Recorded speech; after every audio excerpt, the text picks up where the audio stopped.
Namaskar. Hello and welcome to P Guru's channel. I'm your host Sri Iyer. Three good generals are back with us today. Let's welcome the three good generals. Namaskar, sir. How are you?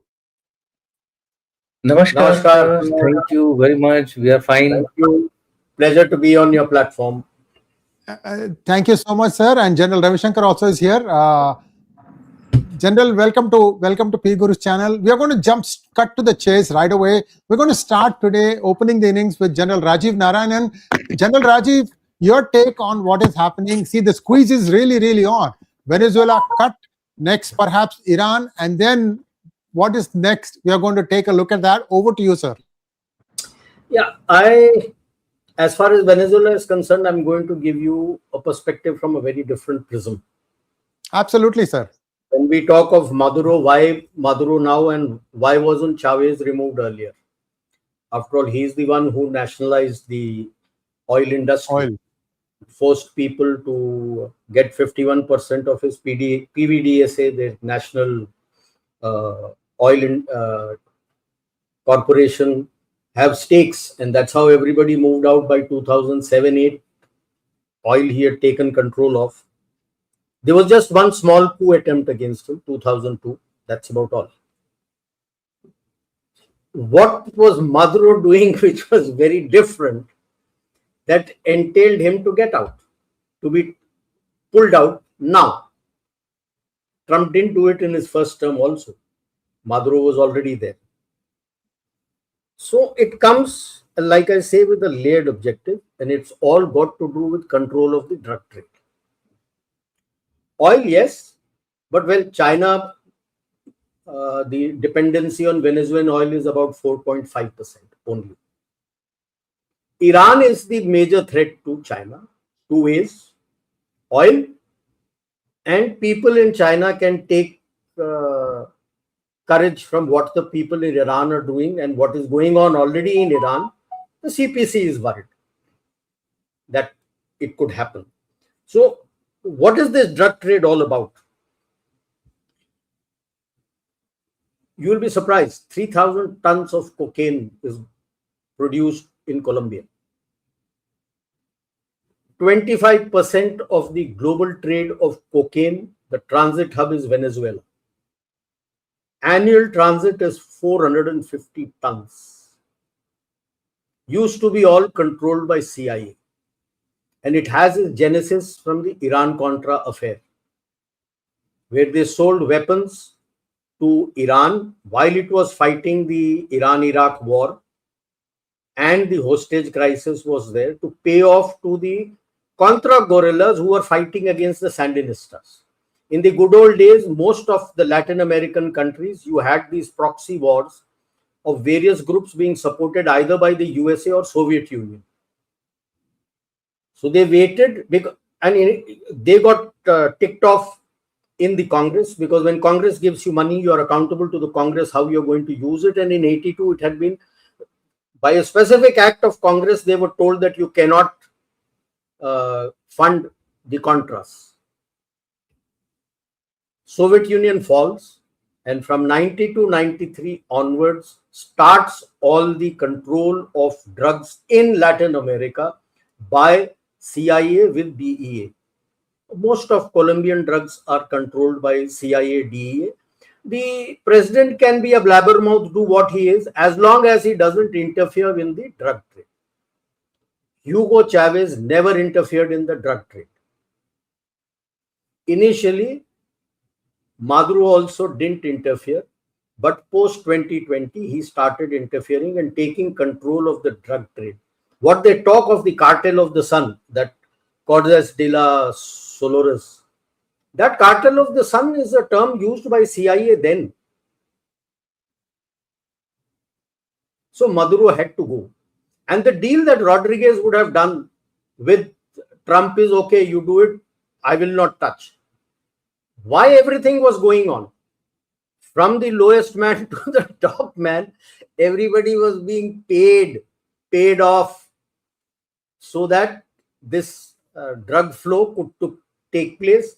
And to the people in USA, they would just catch about 20 odd tons or 23 tons annually and show that we are also in the job preventing cocaine from coming into USA. It didn't stop. Okay. Cuba was also a hub till Batistuta was there. But then subsequently Fidel Castro came and he never permitted these drugs and all to come in, and that's why he was a bad man. There are reports of hundreds of attempts that the CIA did to eliminate him, assassinate him. They didn't succeed, and he died natural death of old age. Why is he screaming at Mexico? The fentanyl trade is not controlled by CIA. The day Mexicans look, it is controlled by China. So the Mexicans are under pressure. So when we look at oil, yes, oil is there, but only, like I said, 4.5% to 5% is all that China gets from here. 23%, the largest procurement of oil of China is from Iran, 23%. Next is Saudi Arabia, 21%. After that is Iraq, 13%. So Iran is not under the control of USA. So once Iran goes, then you just add up. Iran 21%, Russia is 11%. Once the treaty is done, Russia may listen to him, that we will see. UAE is 7%. So more than 60-70%, if you exclude Russia, close to 90% oil will be controlled by USA or their affiliates. That is how you can counter China's threat on rare earth.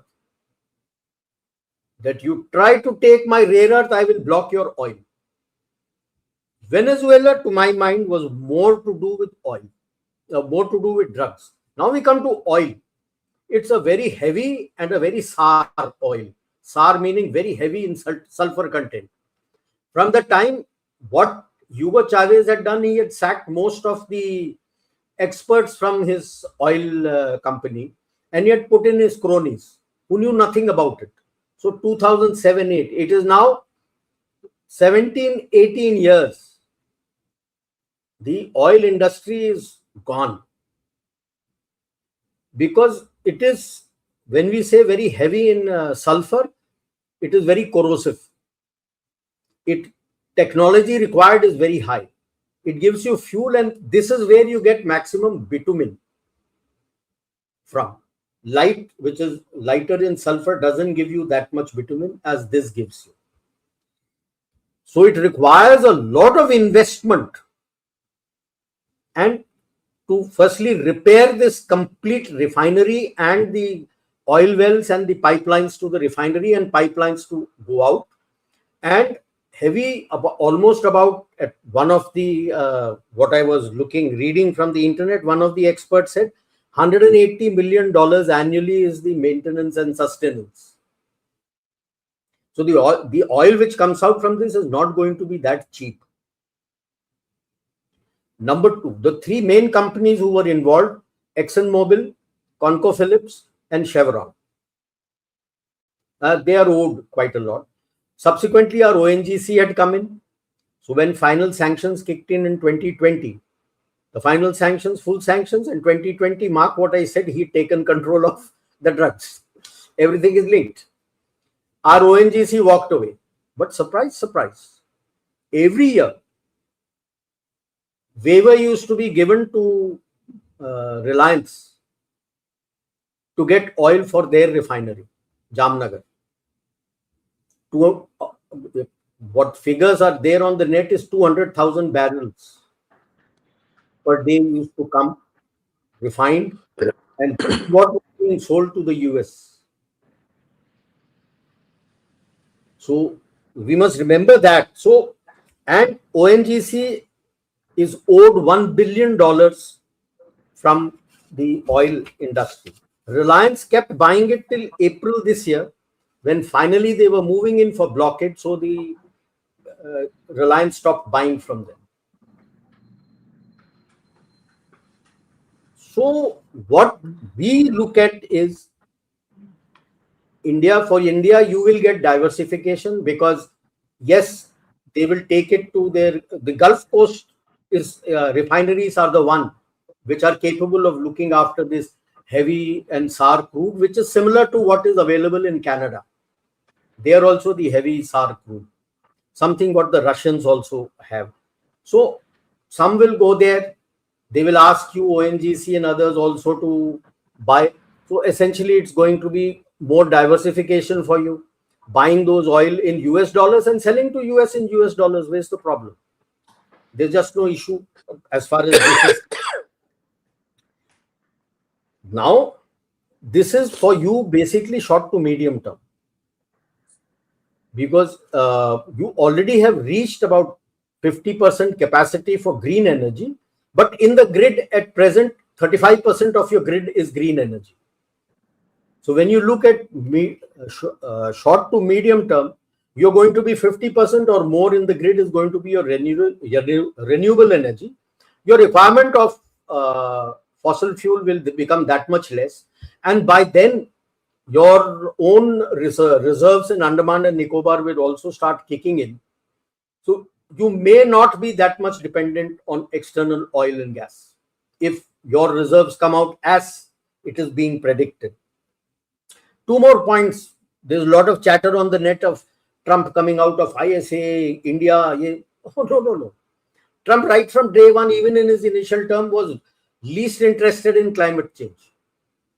So he's walked out of most of the UN-backed climate change treaties like Framework Convention on Climate Change, Intergovernmental Panel on Climate Change, Renewable Energy.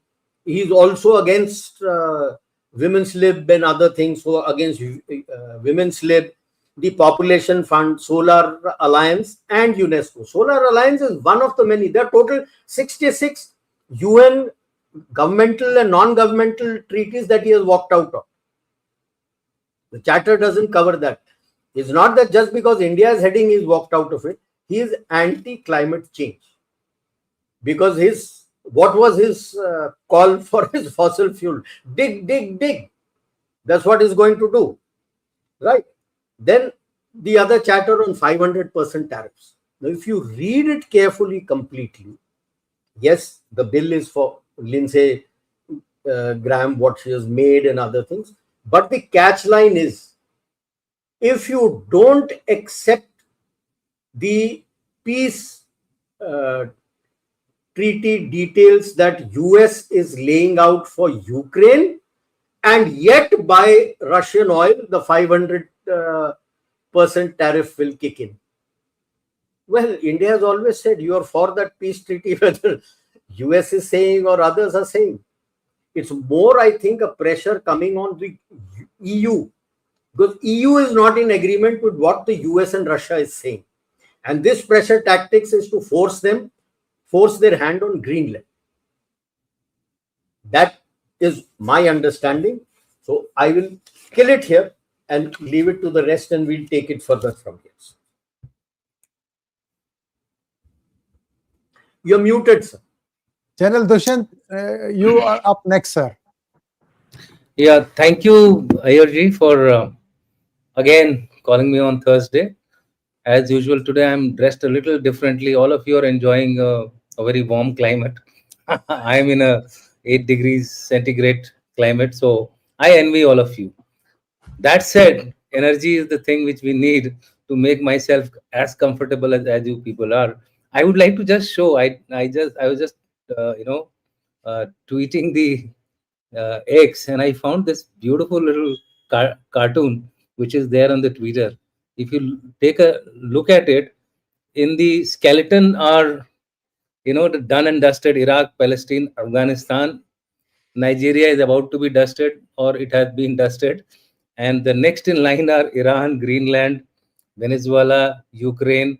So what you are saying is possibly somebody has made that draft of what next after Venezuela. So the net is abuzz. What next? So we are, I think, hitting the right chord by doing this particular program. And what I would like to do is, while I'm in agreement with whatever General Rajiv Narayanan has said, as far as drug cartels are concerned, the Colombia, Mexico, this triangle, we can call it as the Bermuda Triangle of drugs, has been there right from the beginning. It's never been, it's never gone. In fact, if you all remember way back in, I think somewhere around 2003 or so, when the Soviet Union had almost, it had broken off, there were all these old ships which had nuclear, which were nuclear run. One of the ships was actually being smuggled by one of the cartels here,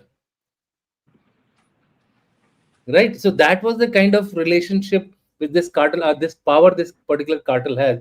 Of course, that ship got intercepted in Europe itself, along the European coast itself, and thereafter it was destroyed and captured and destroyed and disposed of. So having said that, I've got a brief 2-3 slides with me. So may I request Sachin, if you can add this slide for me to carry on. First of all, I am taking a slightly different approach to it. It's a theory. I may be wrong. I may be wrong in my theory. First of all, I fully agree. It is drill, baby, drill, right?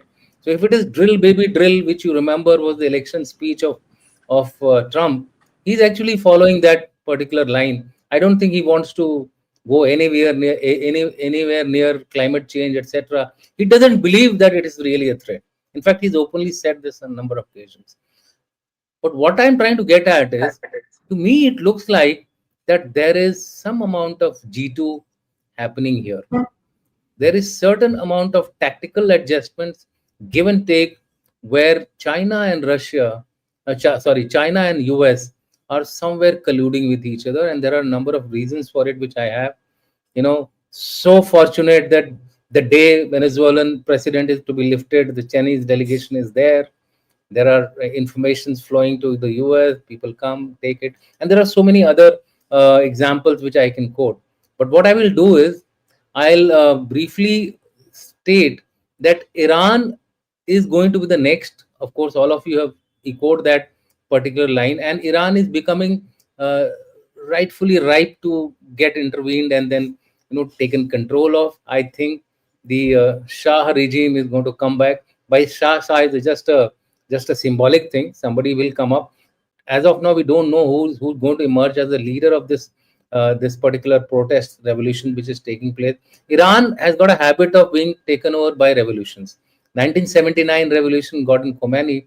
I think now Khomeini will have to leave to Russia, and the people there will throw up somebody. US might intervene and possibly have someone coming up as Iranian leader. If that happens, then the world will be, I think, even more different from what we are looking at. But what is important is, what is China, US, Russia, and India aiming for or doing? What is going to happen to them, or what is being done to India is the more relevant question I have. So therefore, if you look at the energy seas, I feel here the G2 transactional truce. The energy weapons US focus has shifted from rare earth, where China dominated. China dominates, to oil, where the US dominates. The US is the number one. So what I'm trying to get at is, instead of focusing on dependencies, US was dependent on rare earth. Now it has started focusing on its strength. As far as oil is concerned, by far today the oil control of US is the largest, and it is possibly number one, even more than the Arab states. They are all divided amongst each other, Iran, and you have the West Asian countries, etc. So the US is trying to leverage its oil dominance, and accordingly it is trying to choke each and every source which can give oil to the world under its control. It's not that China, it has refused the oil to China from Venezuela. What it has done is that you are free to take oil from Venezuela, but you'll have to pay the international market rate. Earlier, what China was doing was that it was taking oil from Venezuela against the debt owned by Venezuela. So China was actually getting a cheap oil. That is the only change. As far as oil flow is concerned, Venezuela, 80% oil was going to China. That will continue to go. Overall, in the Chinese oil distribution scheme, Venezuela is not much, but still, whatever is there, I think they will take it. So that is as far as the oil is concerned, which is oil and rare earth uh, conniving is concerned, where I feel there is a G2 working. The Busan bargain theory. While publicly rivals, the US and China are engaging in G2 bilateralism. And here, India was actually taken out of the window. In fact, India was excluded from this kind of a agreement which was going on between China and US, and essentially it was related to the fact that you give me rare earth, I will allow your oil to go. Coming to Iran also, I think if the Iranian regime changes, a similar arrangement will be there for China. So China will really not have to worry about oil. And in some ways, China is looking at US to help them out, because ultimately wherever the Chinese had put money, they were actually not able to recover their investments, whether it was Pakistan, whether it is in Africa, whether it is in Latin America. So I think both have possibly done some conniving with each other, targeting India. Why is India targeting India? Again, in the Chinese interest. If there is anyone who can actually become a competition as far as China is concerned, so it's a give and take, I suppose. And it is also seen that the Chinese are quietly targeting the Russians. So there I feel that again there is this benefit China which is going to happen. Defense leverages. Now what has happened is India has possibly realized the game, and so what we are doing, and this is I am telling you straight from what we are seeing in the trend today, is that we are slow walking on all high profile deals. Striker, we have cancelled it on the ground that it doesn't have amphibious capabilities. Now, amphibious capabilities, just tell me how many times have India actually used amphibious capabilities in the past? Once we floated the PT-76 in 1971, and after that it has only been in the exercises. So therefore, it is not a pressing problem for India. So Striker goes out of the window. Javelin. Now, Javelin, we have again cancelled it, and we have gone for the Spiker of the Israelis. Again, it is a hit at US, and this is what is making US president call funny things as far as India is concerned, in terms of I want to talk, I want to meet you, sir, etc., all those funny faces which he made. I think he's getting, in Hindi we call it as bilbila raha hai. The only country which is quietly opposing US without getting rattled, I think it's India, and Trump knows about it.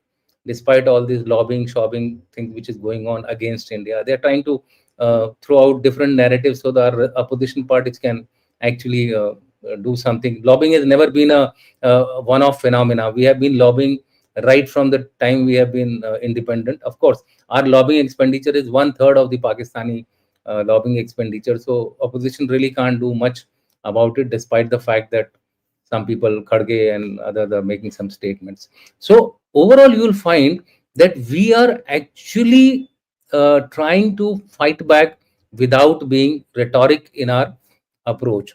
What else we are doing? I think we are pivoting to Europe. 27th of January, they are meeting in Delhi, and hopefully, my view is that an FTA would be signed. This is to offset the bilateral trade deficit which is there between US and India. If you look at the BRICS presidency, here also we are trying to promote BRICS Pay, which is within the BRICS partners. We will not touch your dollar, but within the BRICS partner, they will transact with their local currencies.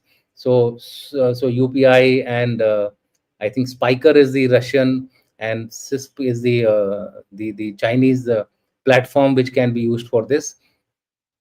There is also a concerted pivot towards ASEAN. Prime Minister Modi has declared 2026 as the year of maritime cooperation with ASEAN. A number of agreements have been, initiatives have been launched. ITIGA is one of the arrangements where there is a concerted effort to convert ASEAN into a manufacturing hub as an alternate to China, and India, of course, offers the services and the technical skills. So that is another area where we are trying to diversify both from China as well as the US. And finally, resilience budget. I'm getting some feeling that this year the budget is going to be my I hope I'm correct, possibly a 2.5 to 3% of our GDP.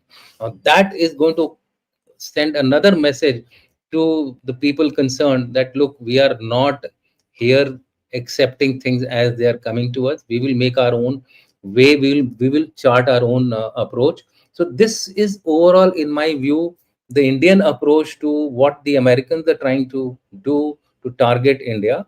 And as far as China is concerned, I think China is also trying to leverage US to get its oil, and in bargain they are giving the rare earth to them.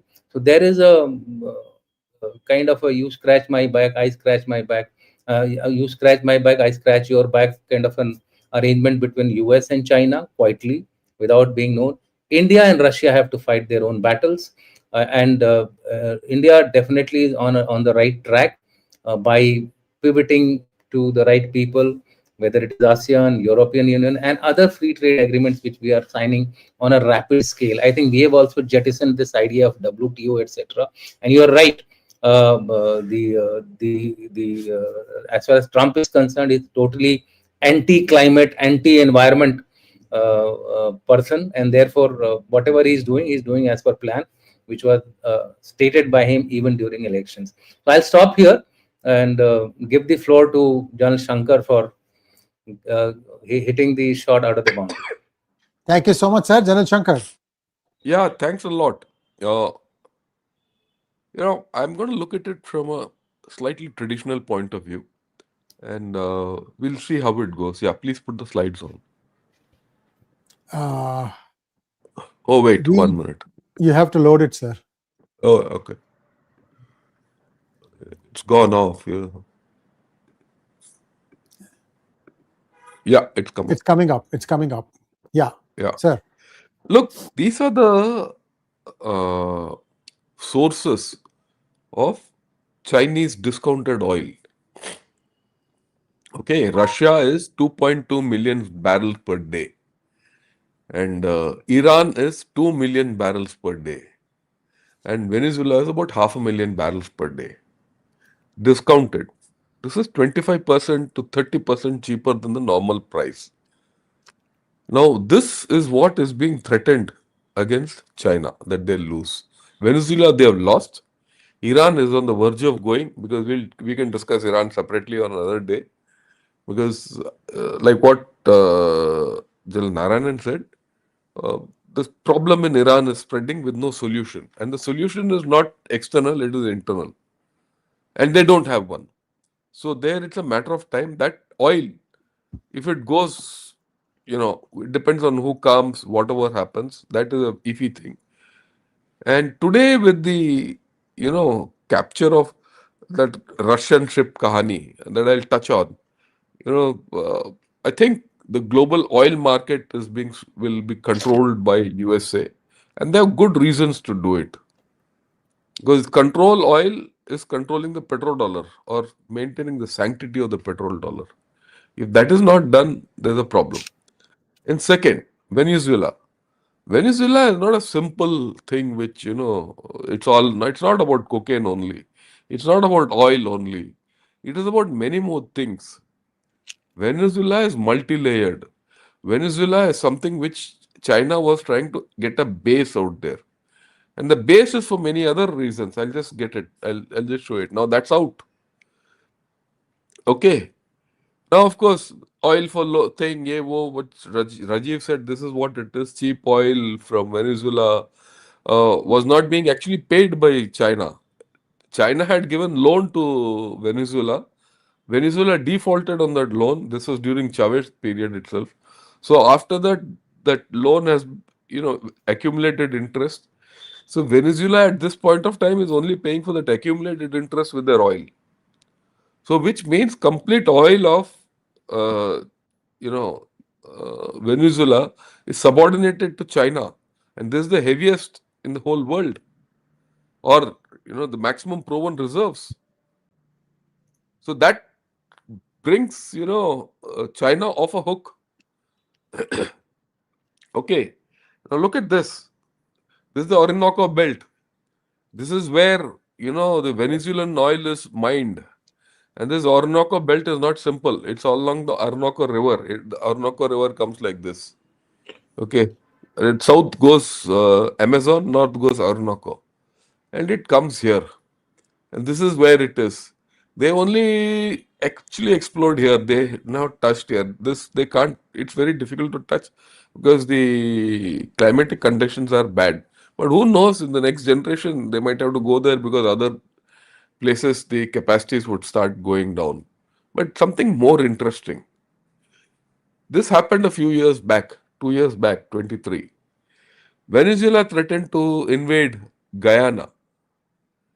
Okay, the story actually has this back. Now, uh, when Guyana started mining oil and gas in offshore systems, what they call the Orinduque Kanje blocks, which is offshore. Now, if you look at this, this is the place where they're looking at, right? Now, what is the game plan here? There is this place is this one, this is Venezuela, this is Guyana, this is Esquiabo. Now, Esquiabo is under dispute. That dispute, no one bothered about all these years. It was always considered part of Guyana. Suddenly, few years back, Venezuela says, I want Esquiabo and I want to invade Guyana. In which case, and this is the Orinoco Basin, incidentally.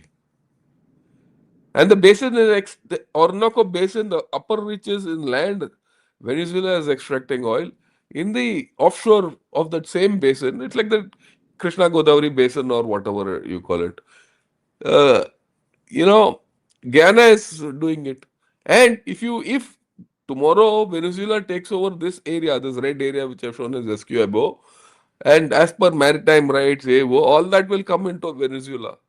Who was helping them? China. Please understand, it is more, there are layers to this whole problem. Okay. And so Venezuela also was, look at Venezuela. Venezuela, base in Venezuela, enables you to control Panama. And in Panama, either side of the canal, the two ports, the transshipment ports, were taken over by Li Ka-shing, right, which is a Hong Kong-based company. And it was only after Trump came, one of the first things he did was he went and told Panama, please start the process for nationalizing this. So there is that's come to a standstill, but USA has had its way there. So just think, if you have the canal in your kabza, you have your own oil and this oil in your kabza, and you have a base here. What is the change in China's geopolitical situation? Okay, please understand that you just transferred the weight from the Pacific to here. Trump's NSS is not a foolish document. And Trump going into Venezuela this is it.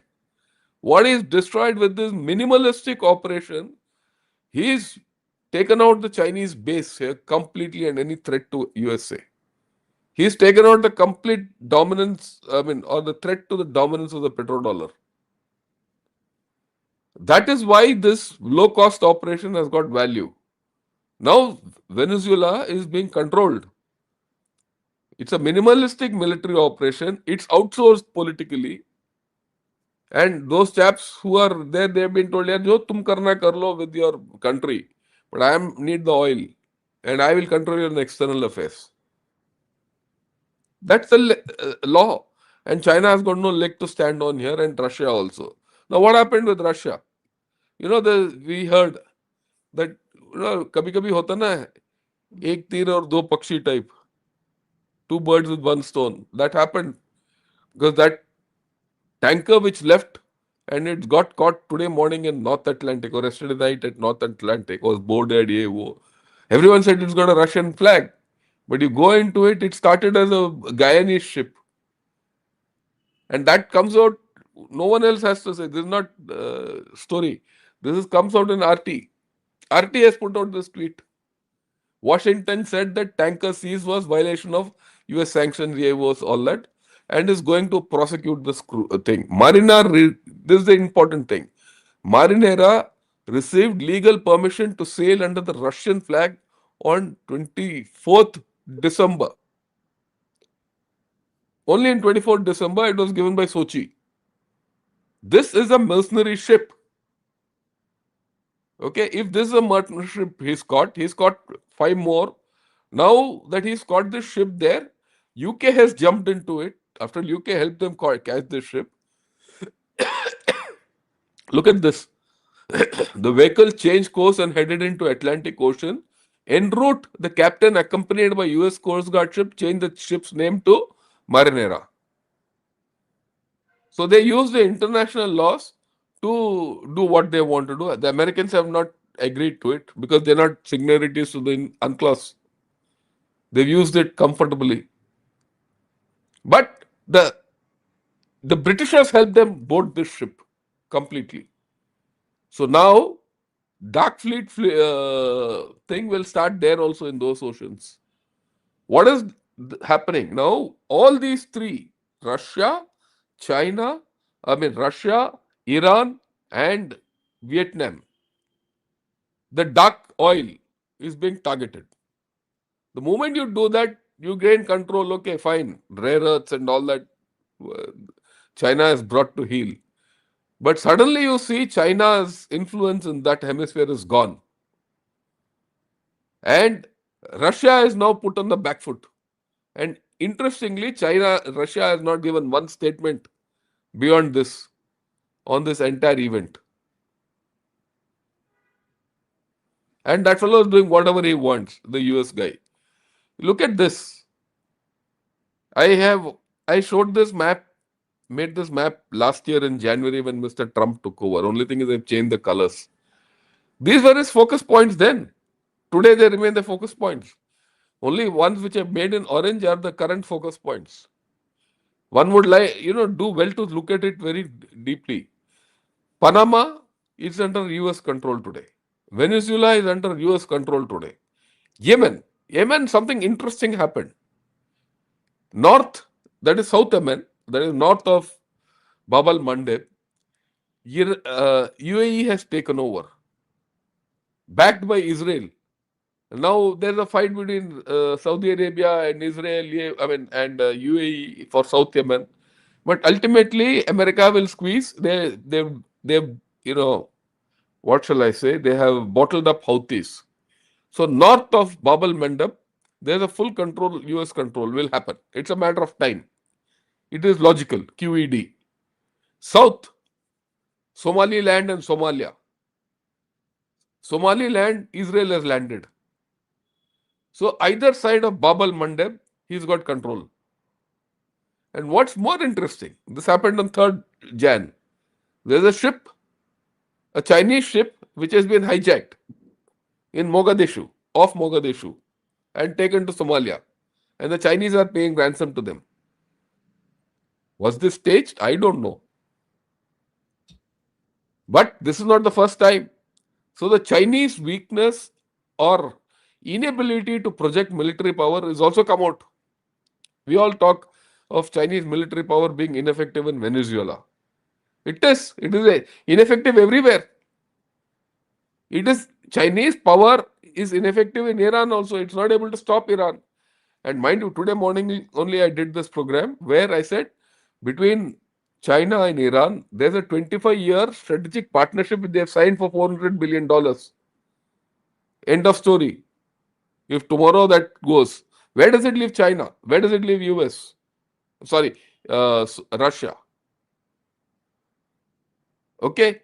Now you look at it from a different point of view. See the 3 choke points. You caught Panama Canal. You caught the Red Sea lanes.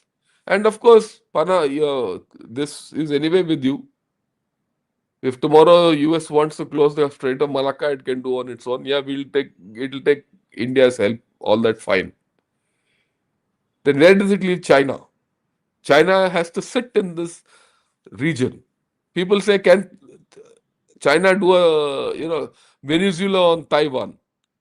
Of course, today in Asia, Nikkei Asia, that article has come out.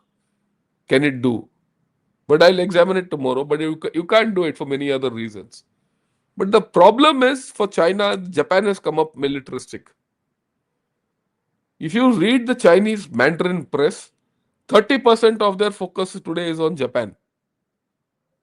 So where do you leave the whole story?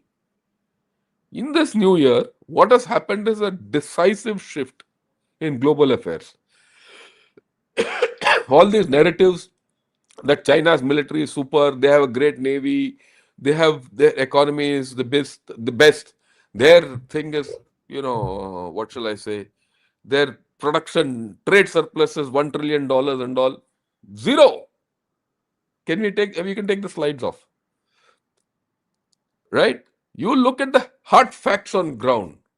Hard facts on ground. Washington Post comes out with a beautiful thing. I couldn't get hold of it again. I didn't have the time.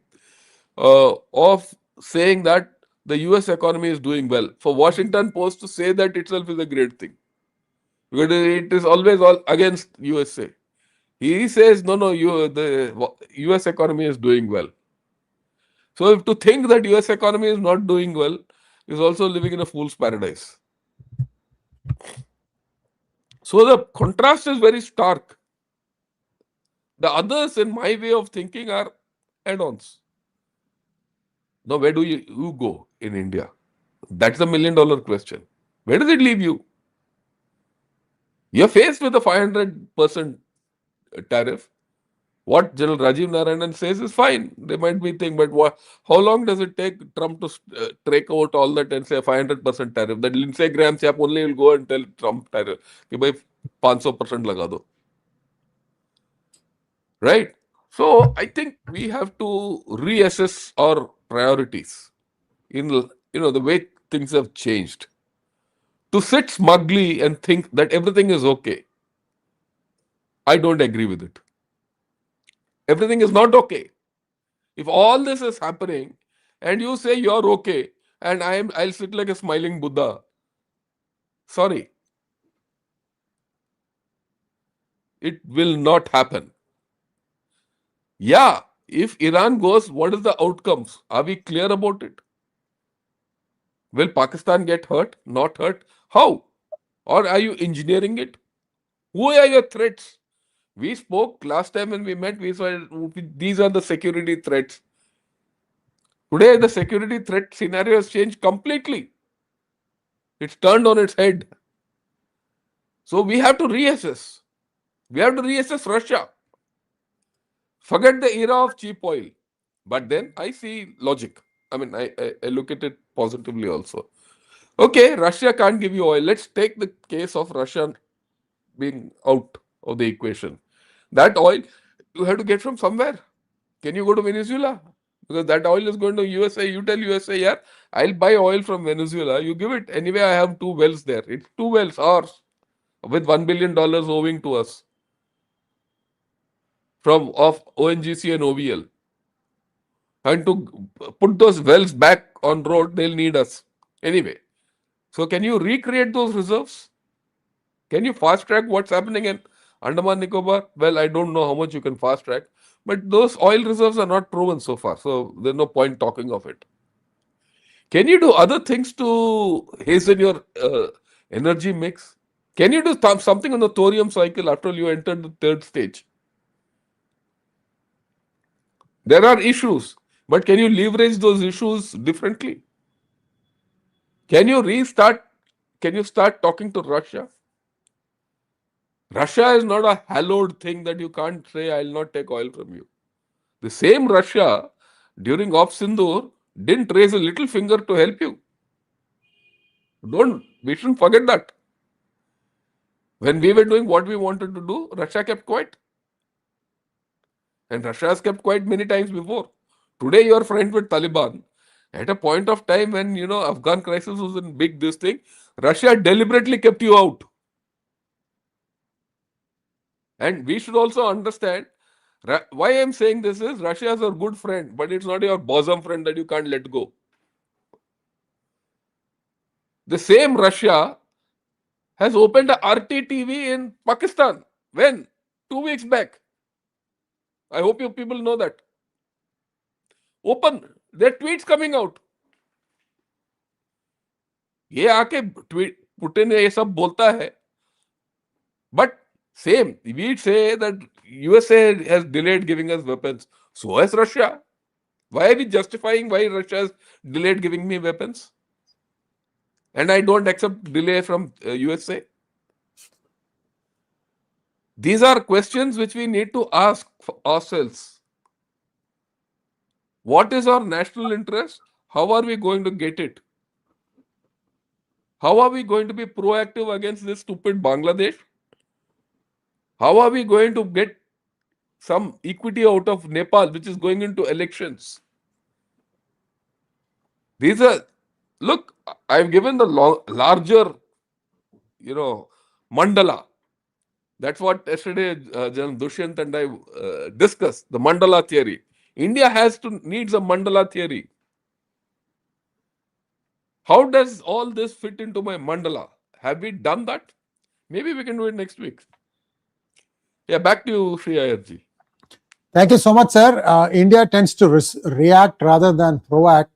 And I think I'd like to have the second session for all three of you generals on what are India's options or how should India go about doing it. General Rajiv. Oh, sorry. Yeah, no, India, I would say the worry for Trump is the deal that you're going to do with EU. And what sources tell me is the deal, it's over 800 billion worth, is going to be in euros, not in dollars. So that is also angering USA. That's okay. I agree that with General Shankar that at some point in time he'll put 500% tariff. Should I worry? How much is my export dependency on US? The moment the trade deal with EU is through, do I need US? He knows that while his concerns are there when he says that Russia has also delayed, Russia was at war. US was not at war. 3 helicopters he didn't give you. Today he has taken out a tweet booting their own defense complex, saying that you're eating away profits, shares, and you're giving huge salaries to your leaders. He's capped it at 5 million. He said you'll put back all these things. You will not depend on loans from financial institutions. All the stock options and shares that you keep giving as bonus, put it into your plant. I want new equipment faster and put in sustenance, because he's very angry that their own sustenance is coming under question for their own force. So Striker, obviously it's not amphibious. It failed in the high altitude where you carried your own wheeled APCs which functioned. So they've taken it back and said it is grossly underpowered, and they want to improve that. That is one. Number two, as far as Javelin is concerned, you have procured 12 platforms and 16 platforms and about 2,000 missiles. It is much dated than the current Nag, which has been successfully tried. You have always been wanting his Hellfire, which is not giving you. He wants you to take Javelin. You have been looking at Hellfire. So you just to help him, you have bought a few things which is equivalent to barely a battalion worth what you have bought, and you left it at that for him just to be happy. So you're relooking your C-130J, and you said that it will be part of the MTA, medium transport lift aircraft, and you're not going for the C-130J, despite C-130 coming in to establish, Lockheed coming in to establish the MRO in Bangalore, because you said you can't be trusted. Your GE is there, you're not sending it. Even if he opens his MRO, the dependency, he's not going in for localization of parts. Initially, you'll still be dependent on USA. So it's a big question mark. And I think those have been in the background of Trump's mind. When I look at NSS, if you look at read through page 25 and 27, where he is very clearly given for West Asia, for Indo-Pacific, and for the Western Hemisphere, he needs India's help. He is very clear that in Western Hemisphere, he doesn't want Europe or anyone else. But he says he would like to work with India in the Western Hemisphere. He would like to work with India for IP, Indo-Pacific. But there is a big question mark on that what is going on in Quad. He has not come. So there are ifs and buts in your relationship. But let us say, okay, fine. What happens is if you with Europe come up with a new plan for Ukraine, which is acceptable by Zelensky and Russia, and you manage that, where does that leave Trump? Is he going to put sanctions to everybody else in the world who has stood by for that peace process? Because USA is not involved. So there are question marks. Now there will be anger in the Venezuelan streets as far as the opposition is concerned. You played up Machado. And when Maduro is gone, where is Machado? You're not even talking about her. You agreed to Rodriguez becoming the president. And some say it is his goons in hoods who are standing on the streets trying to push back the opposition candidates who are angry. There's not all hunky-dory as yet in Venezuela as far as Trump is concerned. He may want to. They are trying to sell. There was one news which had come up that they are trying to auction off the blocks. Who are coming? I think only ExxonMobil had shown interest. Nobody is coming. Like I said, the amount of money that is to be invested is enormous. Will just taking over Venezuela, is he sure that, because it's not the Shah who is likely to come back, because there is only a small section within the protesters who are chanting the pro-Pahlavi group. The others are not. We don't even know who will come out. It is something like Nepal. You have no clue who is going to come to power in Nepal. Ditto in Iran. Who is going to come to power in Iran once these hardliners go away? So there is an area of concern in our neighborhood which is coming up. Will US be successful? He has not catered for his economy. I would beg to differ. They are 38 trillion in deficit, 5 more trillion as per Moody's analytics, if we go by, which had come out in October last year, that every 71 days is adding 1 trillion. Add to that the maturing treasury bonds. So it is going to inflate his deficit debt to beyond close to 40 trillion or beyond. That is what is his biggest problem. From where did he get it? And the world is not buying his treasury bonds. Nobody is buying his treasury bonds. He has forced the 4 banks which are obligated by constitution to buy it. They are the ones who are buying it. So how has he sorted out the economy? I don't think he has.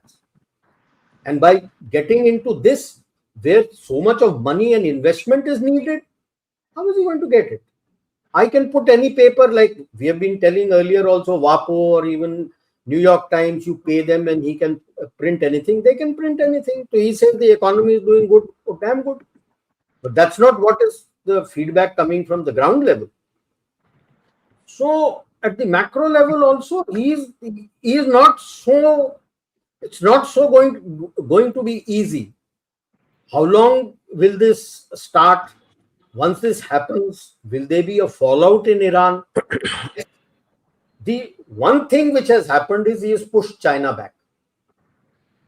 That is one of the major things which has happened, that from Venezuela, he has thrown China out.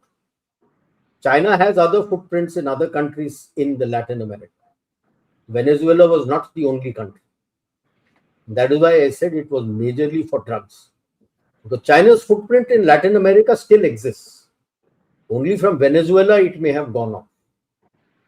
So that will still be there. Venezuela, Latin America is known to slide into a proxy war. It always had a proxy war from the 50s between the US, during the Cold War between the US and Soviet Union. What stops the same proxy war to start? Now the opposition is angry in Venezuela. Machado is not being made much of by the US despite having been given the peace prize. He's just saying that, okay, in the next election, she could be a good candidate. Now, as per their new constitution, they have 6 years is the tenure. When is the election going to be held? So, let's wait and watch Venezuela. But yes, from Venezuela, China has lost its way. Iran, we still need to see which way it goes, who comes there. And EU is coming to you. So, like I said, the pressure is more because the chatter on the net is that the deal is going to be signed in euros. It's a euro trade, euro rupee trade, not dollar trade. And I think all these tariffs and other things that is doing is more to put pressure on everybody that to heed, come to heel. Up to 50%, nobody has come. Who all is he going to do? Because Europe is also not agreeing. Canada is also not agreeing. So we put 50% tariff on Canada, 50% tariff on EU. EU, on the other hand, is standing up, and NATO is standing up, other countries, and saying very clearly that if US comes into Greenland, they're going to throw out US bases from Europe. Where does that leave the Ukraine war? So it's not going to be so easy for Trump. I'll stop it here. These are my views. Thank you so much, sir. General Dushyant, over to you, sir. Yeah, India's yeah, options. So India, as far as India is concerned, I'd quickly speak my mind. First of all, we are undergoing a quadrangular assault. First, China. I think as far as China is concerned, India is seized of the problem. It realizes that it is facing a major issue. So what I think the move which we have done is the pivot to the ASEAN is, I think, a very good move. It encircles China from the south and the southeast. So that's one great move. I think we've already started the year by announcing the year 2026 as the year of ASEAN maritime cooperation. The Pakistan is concerned, the approach has been an all-out intelligence and ISR surveillance and border insulation is what we are undertaking as of now. As far as the US is concerned, I think we are following the policy of competitive cooperation, where the US energy is also being tapped. And let me also tell you that Venezuela has 3 oil companies of India still there. So there are about 18% stakes in that oil fields, which Shankar spoke about. So therefore, they can't really do without the Indian support as far as Venezuela is concerned. So we, of course, will not get the cheap oil as we were getting, but definitely there'll be our oil options are there for us. Where we may have a little bit of a problem, in fact, China has got to have more problems than us, is the shadow ships. As per 2023 data, there were about 600 shadow ships of Russian oil, out of which 400 were basically carrying crude oil. By merely catching 5 of them, I don't think they're going to achieve a major breakthrough as far as Russian oil control is concerned. So we will continue to have Russian oil coming through hook or crook, whatever way we can. As far as the US control is concerned, the slow going as far as defense deal is concerned, it's part of Indian move and not a part of the American move. India itself is trying to slow down. In fact, we have also refused the P8Is. I can go on. There are a number of deals which India is now turning it down from the US for reasons that we also want to give them a little bit of a jhatka. So I'm happy about that. Forex, $687 billion plus 7.5% of the GDP is what we are likely to get. We will be able to absorb the US trade shocks. Conversion to gold is another factor which, although we started later than China, I think that will also help us absorb the shock of economy. PLI 2.0 has been launched, and we have identified 14 sectors. $500 billion is the incremental production to replace US and the Chinese dependency. We are also looking at the carrot part of it. See, we can't totally ignore US is the number one power, so we have not totally withdrawn from the defense deals. We are still going ahead with the MQ9s, 31 of them. Two we have taken recently on lease, but we are slowly we are not going very fast on that deal. G engines are concerned, that particular issue, what we have done is that we have given them an ultimatum that if you do not give us 80% of it by XYZ time, I'm not exactly aware how much time they have given. We have threatened them to move to Safran or Rolls Royce of the British. Now, having said all this, my next recommendation would be, and yesterday also I said this in the discussion which we had on Bangladesh, is that India now has to become a resilient defense power, and there for that we have to start building our force projection. My hope is that this time round and from this year onwards, we will see a robust induction of budgeting as far as defense preparedness is concerned. 2.5, 3, I don't know how much will be the exact thing, but there is a talk going around in various circles. Number of articles are coming on that. That's the way to go ahead. We are not saying that India is sitting smugly. What I'm trying to say is that India is realizing the problems. Iran, of course, everybody is aware that and I have a belief that Iran was the commencement of the radical Islamic movement in 1979. They showed the way that this is the way to actually take over power, and now they will show the way as to how radical Islamists will disappear from the environment. It also proves the theory which I continue to ascribe to of David C. Rappert, who said that by and large terrorism has a 40-year life cycle, and we have actually gone little more than 40 years as far as, but the communist one was 30 years only. So I think they are compensating for each other. We might see an in-house solution coming in, but the US will definitely step in the US, in Iran. That's my take. I think I'll stop here just to say that India is working towards safeguarding itself against that 500% tariff and the need for oil as well as defense equipment. Atmanirbharta is Thank, being focused on. Yeah, you would like to thank, add anything? One more thank you point so much. which I had, Yeah. where I said it is more to do with, it is also essentially the drug part. Hezbollah was, Maduro had done the deal with China, Hezbollah also. So a lot of narco terrorism funding was going from via Venezuela to Hezbollah, and Hezbollah has a presence still in Venezuela. I think there was some That people. funding may get affected now. I think there were some people who were caught also. I'm not very sure. Yeah, Yeah, some I have read been some. caught. It is there in Venezuela and that tri-nation Yeah, border, Brazil, Peru, and I think yeah, that is Colombia.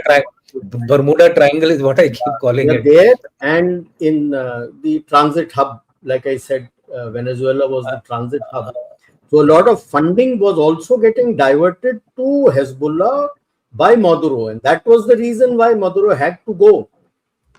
And Irish if you Irish look at terrorism Irish terrorism was backed by this particular Bermuda Triangle. They used to, that was their permanent source of IRA's source of funding. funding and guns Yeah. also. So the drug trade had always been there.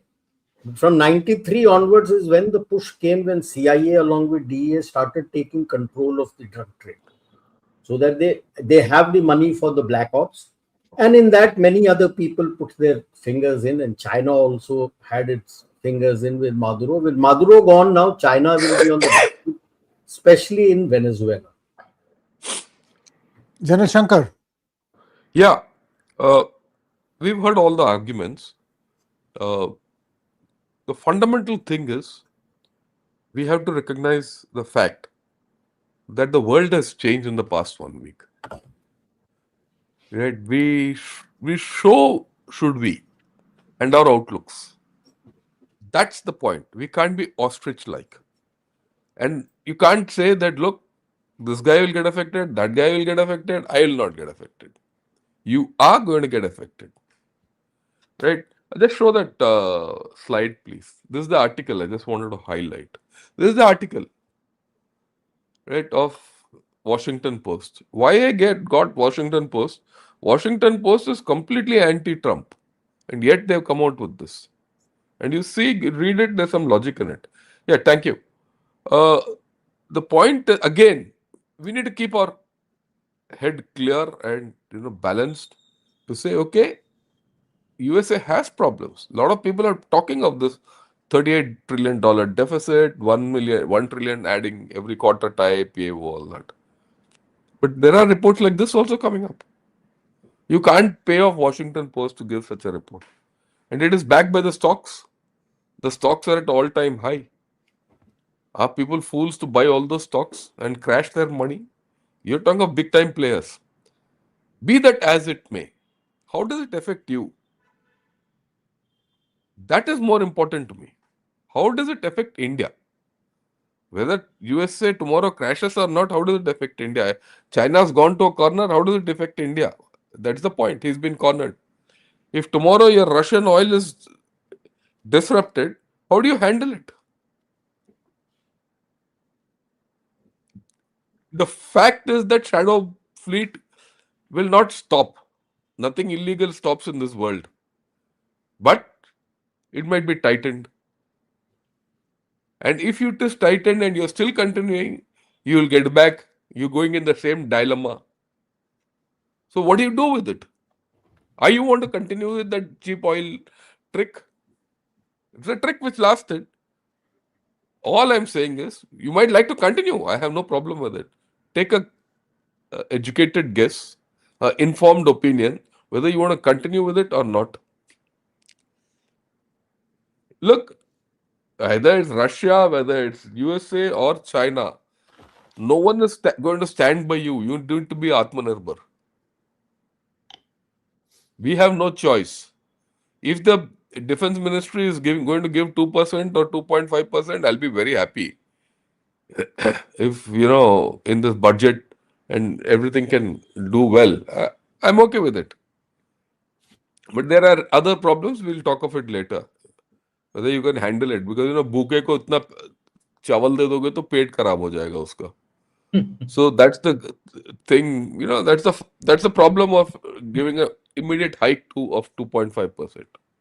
Or 2 to 2.5%. You're increasing your defense budget by 25%. It's not a joke. So there are issues. I'll cap it off by saying we have to take a relook at where we are, what we want to do, and how you're going to handle situations. We can't go by the same playbook as yesterday. That's all. Thank you. Thank you so much, sir. Let's take some questions now. First question. Thank you, Sajid Kumar, for your donation. Sri heard your program saying that not even 5% of textile business has left Bangladesh. Also heard Rajiv sir saying all have come to Tirupur. Kindly could you both trash out the truth for your subscribers? General Rajiv, I'll just tell. Yeah. It is the future contracts. Existing contracts are still with Bangladesh available. As per the international norms, you don't quit on the existing contracts. It's the future contracts that have been signed here. And 40 to 50%, I didn't say all have come to Tirupur. I said most have come to India and 40% of that is in Tirupur, which is future contracts. So future contracts are all going from here. Old contracts are still existing in Bangladesh. Next question, please. What stops USA? Thank you again, Sajid. What stops USA from troubling our investments in Guyana if we don't toe their line? Already 1 billion in Venezuela is stuck in it. General Dushyant. We can do nothing about it. The only thing what we can do is we keep finding alternatives. Look, the investment is combined both in Brazil and Guyana, and roughly you can say, as per Hardeep Singh Puri, that we have increased our investment to about $1 billion, import export included, out of which oil is the major part of it. So my take is that we have to continue to remain invested in the US, and that is one of the reasons why we have increased our purchase of crude oil from the US. I think most of the people don't know that while we have reduced the Russian oil purchase, we've also increased the US oil purchase. There are a lot of things happening below the surface, which people who are having the head on their shoulders are doing it, and I think we should trust them that we Yeah, will be looking at these. I just want to Yeah, add, this yeah, question gets the thing. What happened in Venezuela? We should thank the USA because your stake in Venezuela is restarted. You had $1 billion worth of your two oil wells are yours. You can restart them. Then the yeah, security of what your investment in Guyana. After all, if you allowed this to happen, China was preparing this Maduro fellow to go into Guyana and take over all that. absolutely. And then what happens? Right? So that's why I said you have this is very, very layered. What is layered there, those layers have turned here. So you have to go into it to give credit to our people, they're doing a good job. And if you Thank you. remember, I think last year, Prime Minister went to Guyana also on a Yeah, visit. yeah. Yes, Yeah. yes. Thank you so much, Prabhakar Rao Vedula, for your becoming YouTube member. Next question for General Shankar. Do you think we have a long way to go to become a hard, tough state? Except for you three good generals, do you think our current politico-military establishment is in sync with ground sentiment? General Shankar. Look, this is a question. It's a good question, I must say that. We have a pretty fair distance to become a tough, hard state. Let's be very frank about it. Right? It's not that, the army is not prepared the armed forces can't do it or not. See, to be a tough, hard state, you need the political outlook. The politico-military fusion is the most important thing. In fact, another show other day I was saying, of all kinds of civil-military fusion, the politico-military fusion is the critical issue. And if you see our history, we've always lacked it, except for 71 war. Okay, even now, uh, I mean, I can quote this thing. We don't have it at this point of time also. Otherwise, there's no way we didn't have theater commands by now. Theater command should have been here 3 years back. I mean, just look at it. A, a prime minister of the nation announces theater commands and a date from the ramparts of the Red Fort, and it has not come so far. What is it? So there is an issue which we have to very clearly look, and that lack of civil military or politico military fusion makes us a soft touch because we're not able to actuate what we have. Thank you.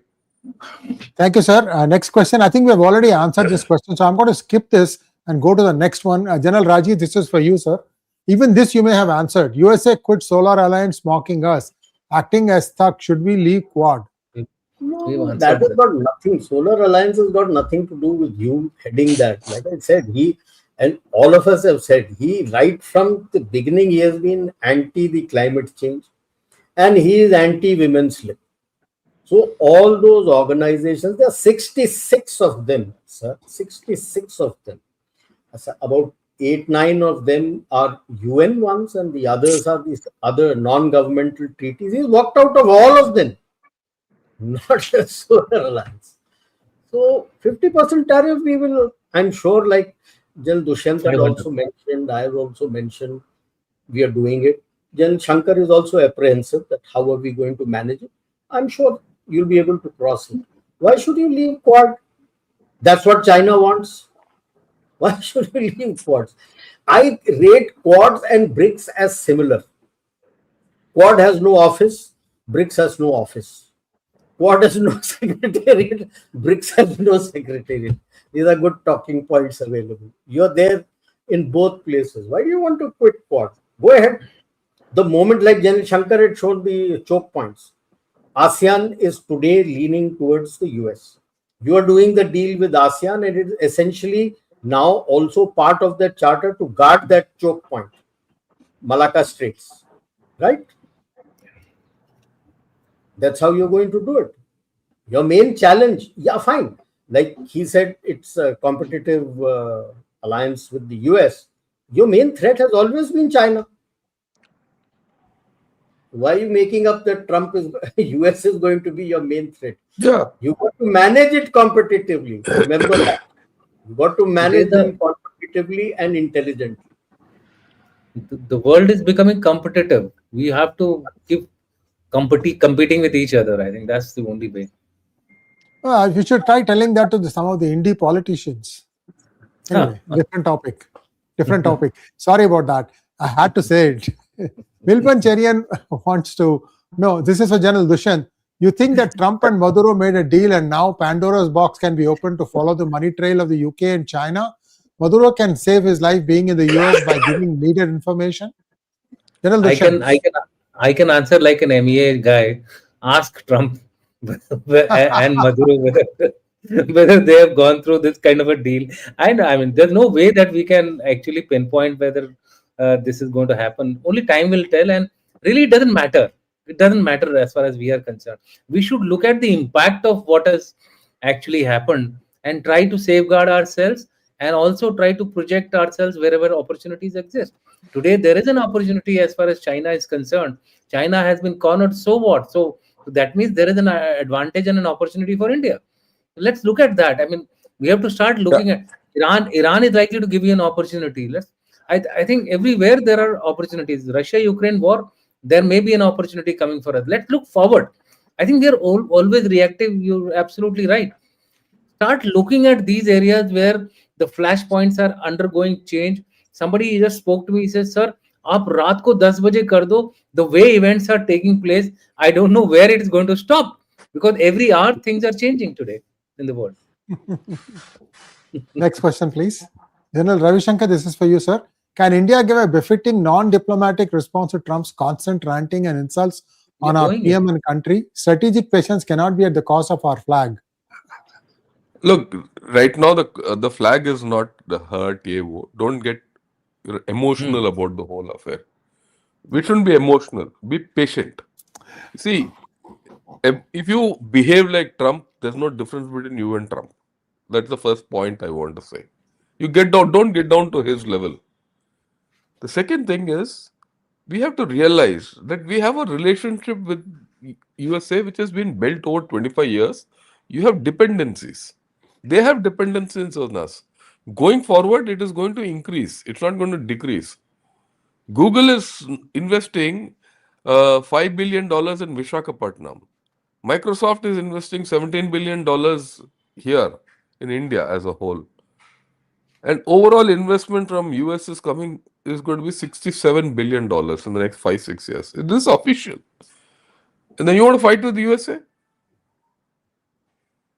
So you have to be balanced. You have to be balanced. Our only source of investment today is USA. Assured. China, you don't want investment for obvious reasons. He's not giving you anything. EU can't give you. EU will give you trade. It will give you many things, but it can't give you investment. You need investment. Okay. At the same time, you have this person called Mr. Trump who's jumping around. Also remember, he is like a prancing horse at this point of time. उसको थोड़ा खून लग गया अभी. So he'll jump. Be patient. Let him jump. कुछ और हो जाएगा, नीचे आ जाएगा वो अपने आप. So relax. Okay. भावुक मत होना. Yeah. Next question, please. As they say, दिल पे मत ले यार. दिल पे मत ले. Manoj Bajpayee will be smiling as he hears this. Thank you so much, Neena Singh, for your super sticker. Next question for General Rajiv. A totally different take from General Dushyant with the G2 angle. I think everybody was surprised by that. Do you think Trump's anti-India sentiment changes if we buy from Russia in dollar? It is not an anti-India sentiment here. He is anti-everybody. Why are you focusing only on anti-India? Despite that, have you stopped buying crude from Russia? No. Putin came here because of all these attacks and other things. He's facing problems with his defense industries. They want to open those industries here so that you can send it to them. Your private defense industries are also selling to Ukraine. I hope you know that. Your oil is also going to Ukraine from the Russian crude. You are selling to Ukraine also, right? Israel also wants, now with that battle and all going on, they want to open their defense industries in India for sale abroad and to give it to them. Ditto with Russia for sale abroad and ditto to them. Everything is going on. Now, like G2 angle, if he can do G2, why don't I do G2 when China is on the back foot? Whatever is in my interest as a transactional thing, I can squeeze out of him. He'll be only too happy to give you. Yeah. At the present moment, like General Dushyant in also his talks has been telling, in the near term, everything is going to be transactional because there's so much of flux which is going on. You have to be transactional, take that opportunity and do what is best in your national interest. Next question for General Dushyant. Where does Colombia stand? Are they walking with Russia? I have my doubts. I think this Venezuelan thing was a message for Latin America. Donro doctrine is what they are talking about. The base thing which General Shankar said, it's not only meant for that particular portion, it is meant for all the so-called, I don't want to use this word because I will look little banana republics or these kind of countries. I think they've all got the message, Peru, Cheru, everyone. They will all fall in line to the US call, at least for 3 years, definitely. Till Trump is around. Yes. Thank you so much, KEVVAR, for gifting 5 Gunner Shot memberships. By the way, viewers, this is coming live from 3 different channels, as always. And thank you, Ashwin Mahajan, for becoming a YouTube member. Thank you, Thought Provocateur. Question for General Shankar. Trump may seize control of Venezuela, Greenland, Iran, etc., and lose control of the US, flee to Venezuela and start work from there and run the US. and he'll seek asylum from Xi Jinping. Yeah, yesterday we were having a talk on renaming Bay of Bengal. Somebody said name Bay of Arabian Sea as Shankar Sagar and the Bay of Bengal as Dushyant Sagar. So it is something like that. It is something like that. Yeah. Next one, please. Hemant Tokala wants to know, this is for General Rajiv. Iran under the Shah was aligned with US and Pakistan. If there is a change in the regime, can we be sure that the new Iran will not realign with US Pakistan? Renew तो आने दो, पता ही नहीं है कौन आने वाला है.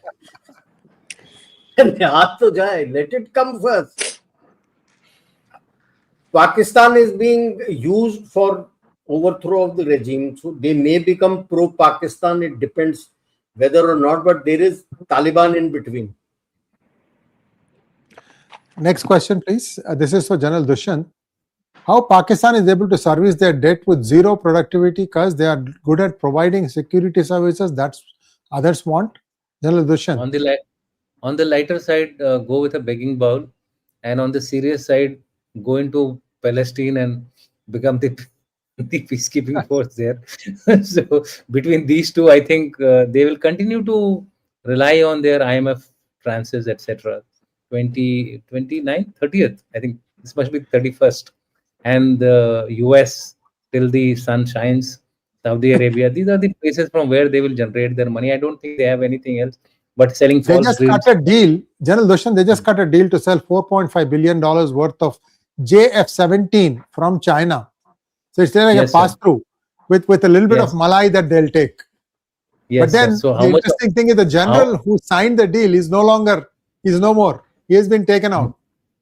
Yes. So let me put that into perspective. Pakistan has signed a deal for JF-17 aircraft, even to Azerbaijan. Also, now they're in talk with this fellows, yes. Bangladesh also.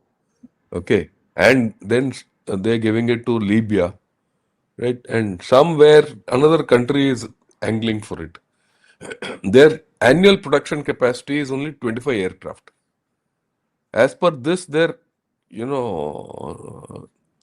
what shall I say? Total orders comes to about 100 plus. That means this is over the next 4 years. This is assuming the fact that they don't need it themselves. They also need that capacity. You take 50% capacity for oneself also. Okay, so this deal, 4.5 billion might be great, but it will be spread over the next 5 to 6 years. It will not be much. And just to again put it in perspective, what is $4 billion? $5 billion for a big country like Pakistan. One deal, whether you talk of the Globemaster deal or the M777 deal, everything, just about $5 billion. Same. So one shouldn't get worried about these. No, यार देखो ये भिखारियों के बीच में सौदा है ये. So we'll leave it at that. Yeah. Last question for you, General Shankar. Again, did China and you? And Yes. I just wanted to add there, and in that, the engine is given by the Russians, and that's why the RT has been That's true. opened there. I did a monologue on this, analyze the entire thing, picked out the entire bones. Yes, you're right. You're right. Yes. Last question for General Shankar, and everybody can feel free to weigh in. Did China and US get into an agreement where West will be US vassal and East will be Chinese vassal? General Shankar. No, I don't think so. You Hemisphere see the Trump doctrine. The answers to this is in the Trump doctrine, the NSS which has come out, and is Trump corollary to the Monroe doctrine, where he says, I will control Western Hemisphere is completely US. Okay? He has left USA to, not USA, EU to its, he says, wo jo tu karna kar le. Middle East, he says, again, I'm not bothered. But the second part is Indo-Pacific. Yeah. Okay, and today, Marco Rubio has come out with a statement. He was asked this question. What will happen in Taiwan? He says, we have commitments. I hope China understands that we will live up to our commitments and they don't make use of this opportunity to do something rash. And because we will intervene. He said this today. He's spoken of Philippines, he's spoken of Japan, he's spoken of Taiwan. So, thank you so much, sir. I'm sorry, go ahead. Finish your thought. So Anybody else would like to add to that? I think adequate. Thank you so much, gentlemen, and looking forward to seeing our next session next Monday, same time. And viewers, please like, share, and subscribe to our channel, and also to Ganeshot, as well as Strategic Directions, from where it is coming live. Wherever you are watching, if you have not subscribed, do subscribe to those channels. And see you all, gentlemen, in 1 week's time. Namaskar. Namaskar. Namaskar.